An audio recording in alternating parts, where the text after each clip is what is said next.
Straight Team.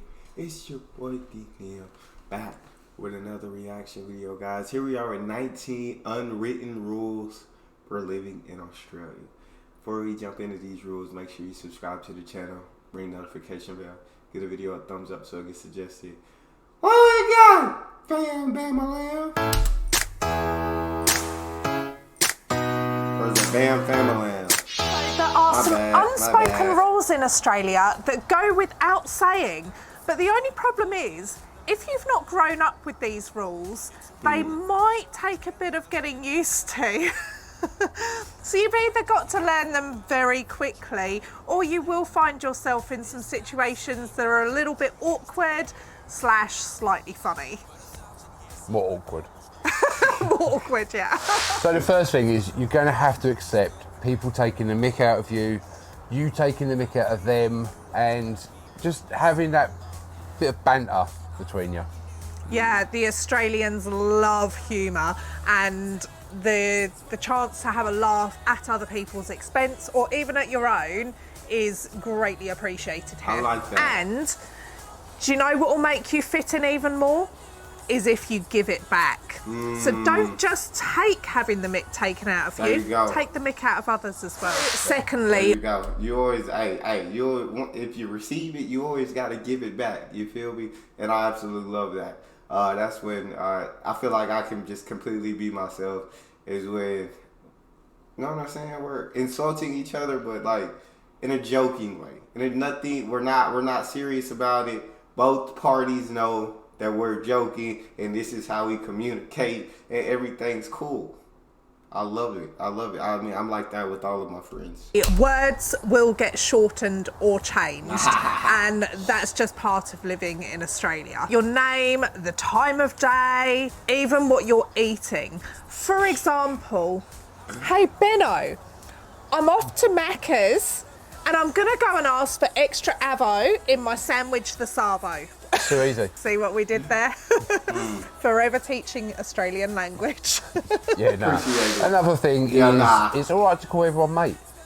Even if they're not your mate or you don't even know who they are. I often turn up to drop stuff off to people and I call them mate because all it means is you don't really know their name, but you're just going to call them mate. Or another thing is you say, old mate. So we've noticed it in situations that we probably would never have heard of someone being called mate before. For example, we expressed an interest in a house when we first moved to Australia, and we let the real estate agent know. We said we're interested in this house, and he sent an email back and it was like, cheers mate. It just surprised us because it was in a professional setting and we weren't used to that. We've also noticed it used in a stern tone when someone has stepped out of line. So like, mate, that wasn't okay, is something that can be used as well. So you don't need to necessarily call someone your mate because they're your mate. They don't need to be your mate. But anyway. Mate, I like that. I call everybody bro, like, bro. I even call like my sisters bro, chill out. Sometimes I even call my girlfriend like bro. And so, I don't know. It's just like, in my head, it's like the word mate is to Australia. I just call everybody bro. Someone who is not Australian, being greeted with how's it going can be a little bit peculiar at first and you don't quite know how to respond to it. Yeah, for the first couple of years, when people say how's it going, I actually came out with, oh yeah, I'm feeling pretty good today. Yeah. But that's not what they was actually expecting. For non-Australians, it does feel kind of awkward to begin with because you just don't know. But it seems to be more of a rhetorical question. Probably at most you would say something like, yeah, good, thanks. But other than that, you don't really tend to actually respond. They don't want a detailed response. It's a greeting, only a greeting. We've also noticed. For that, I say, what's up? Hey, what's up? That just means it's a greeting. So like when I go to the gym in the morning, I walk in, do it. Hey, how's it going, man? Oh, it's going good. How are you? Everything's good, and you just walk. That's simple. We don't really mean how are you doing. It's just a greeting. So the proper response is, oh, it's going good. Oh, it's going good. We don't need a detail of how's it going. we don't really need that. So I feel what he's saying. Or how are you doing? I don't say how you go. How's it going? How you doing, man? It's when people are unhappy about how someone's acted or they're feeling a bit disgusted on how they've done something. They often say it's very un-Australian. Being un-Australian seems to be a real insult. So if someone has done something that's not really the right thing by another person, they could refer to them as, that was really un-Australian behaviour. And that's pretty much the biggest insult that we've heard since we've been here. To be called that is, you know, quite disgraceful. So it seems to be used in circumstances when someone has done the wrong thing by others. I've never been called un-Australian. I haven't been called un-Australian either. I think you have to be really scummy to be called un-Australian. And also, furthermore to that, doing the right thing is considered to be a very good quality here.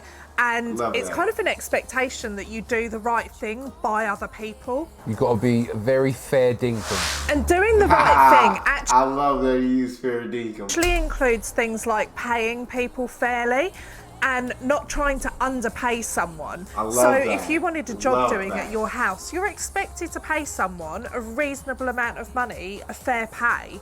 And if you try and underpay people, we've seen it a number of times on the community pages, people will call you out and people will call you a grub for trying to underpay. It's considered very poor form and a very low act. Being called a grub would be very insulting as well as being called un-Australian. It's not okay to try and underpay people here.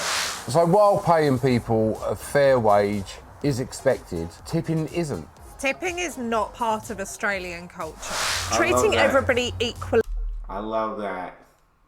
Because people get paid a fair wage, so they don't need to be tipped. Is part of Australian culture. And it does not matter what your background is, you will have the same opportunities and also be spoken to in exactly the same way as anybody else. The Australians don't care whether you've come from wealth, they don't care whether you've got a nice house, they don't care about any of these things. You're treated exactly the same wherever you come from, whatever you have, as it should be. So a major thing we notice here in Australia, Australians and the people that should come and visit care massively about the environment and the surroundings around them. It's such a beautiful country and the Australians really do take a pride in it. And that is an expectation that anybody who is here takes part in that pride and really looks after everything and keeps it clean, keeps it tidy. It is also very noticeable that the Australians care deeply for the wildlife here, and it is an expectation that everybody respects it. And even little things like if you see a dead kangaroo on the side of the road, you're supposed to go and check its pouch to make sure there's not a joey in there. If there's a joey, obviously you would take it to a wildlife rescue. If it has like a painted cross on it, then it means someone's already checked the pouch. But there's a higher level of care that we have noticed for the Australian wildlife. We've noticed. Really? That's a very interesting one. Yeah, I feel like we see dead animals on the side of the road. Here we just like keep driving, like more times than not. No, nobody's really gonna stop to check if there's a joey in the pouch. Of course, we don't have kangaroos here, but I mean, if we did, more times than not, no, it wouldn't be checked. Shout out to Australia, respect the wildlife, respect the environment, their surroundings, take care of the country, keep it beautiful, keep it awesome, pay people fairly. I'm loving it all. The Australians do actually stick to the road rules here. They either go to the speed limit or they stay under. I know a lot of you Aussies will think, well, this is an obvious thing. I know it sounds really obvious to probably anyone from Australia, but elsewhere in the world it's not quite so strict and people don't really seem to adhere to the rules quite so much. It can be something that's quite surprising to people who are not from Australia. There are hefty fines for people who don't abide by the rules.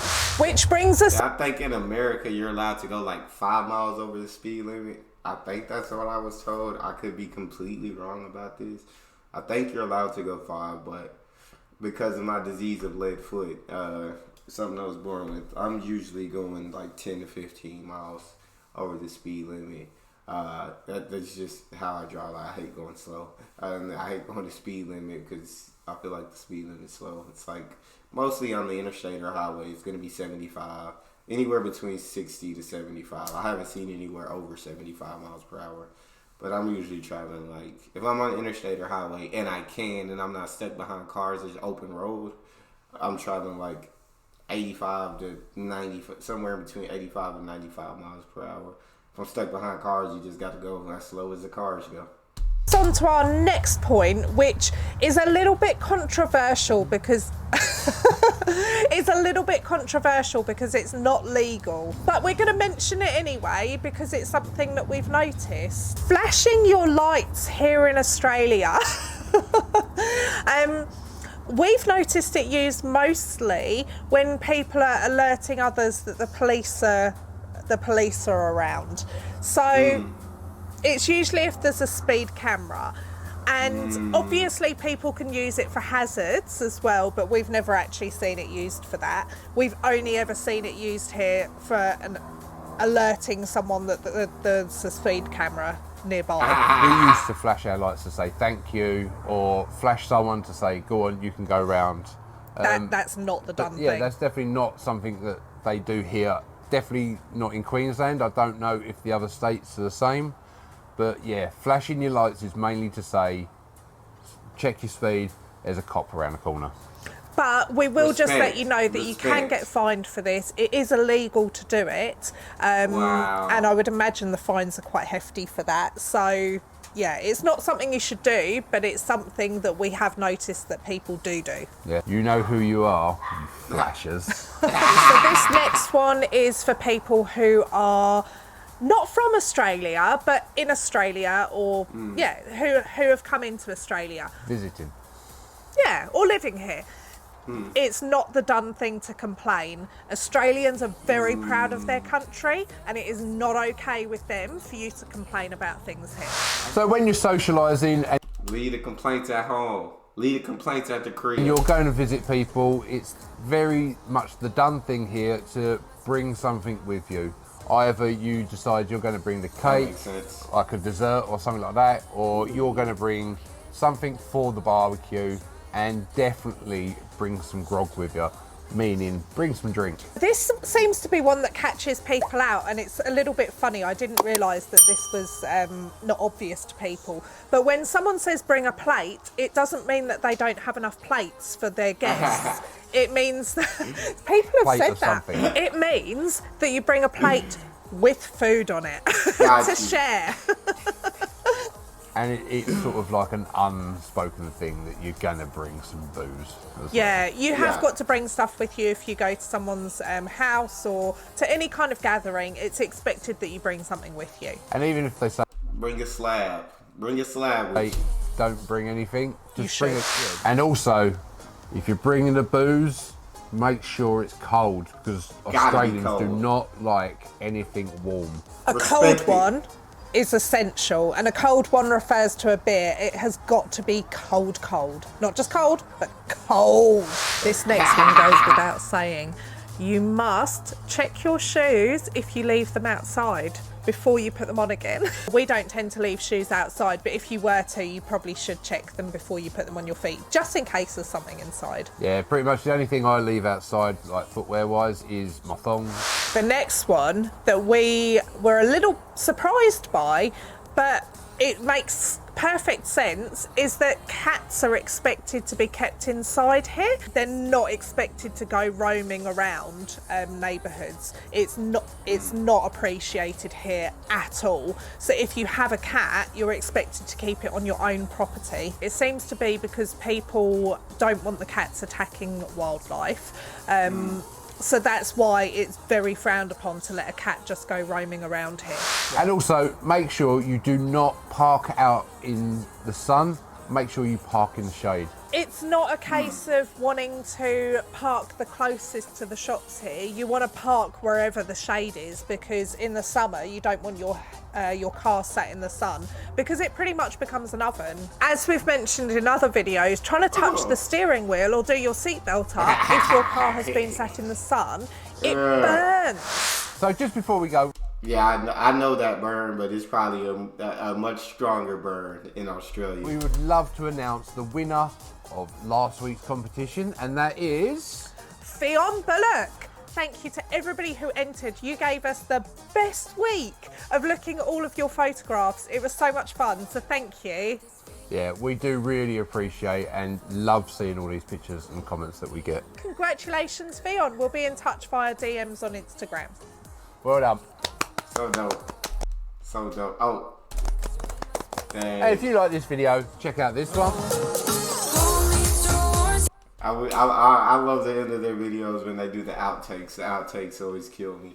But I love these two. These two are always awesome. You guys got a favorite video suggestion? You can subscribe to Patreon or drop it in the comment section. It's your boy Neal. Out.